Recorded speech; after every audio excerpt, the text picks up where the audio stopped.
بخاری شریف کی روایت ہے، ابو سعید خدری رضی اللہ تعالیٰ عنہ روایت نقل کرتے ہیں، آپ صلی اللہ علیہ وسلم نے اپنے صحابہ کرام سے پوچھا، تم میں کوئی ایسا نہیں جو ہر رات 1/3 قرآن پاک کی تلاوت کر سکے؟ تو صحابہ کرام نے عرض کیا، یہ تو مشکل کام ہے، ہر رات میں 10 پارے قرآن پاک کی تلاوت کرنا۔ تو آپ صلی اللہ علیہ وسلم نے فرمایا، میں تمہیں ایسا عمل بتاتا ہوں جو اس کے برابر ہے۔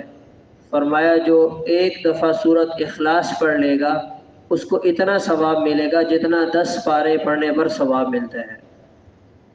تو 3 دفعہ اگر پڑھ لیں گے تو گویا پورا قرآن پڑھنے کے برابر ثواب مل گیا۔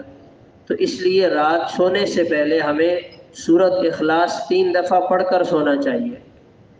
اور اس کا یہ مطلب نہیں بنتا کہ ہم صرف سورۃ اخلاص پڑھ لیں، باقی قرآن پڑھنے کی ضرورت ہی نہیں ہے، اس لیے کہ جب ثواب مل گیا تو کیا کرنا ہے؟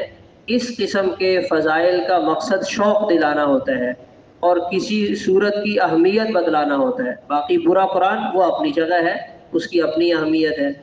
اس کے ساتھ دوسری صورت ہم ملائیں گے، سورۃ التکاثر، الہاکم التکاثر۔ جو بندہ ایک دفعہ سورۃ التکاثر پڑھتا ہے اسے 1000 آیات کے برابر اجر و ثواب ملتا ہے۔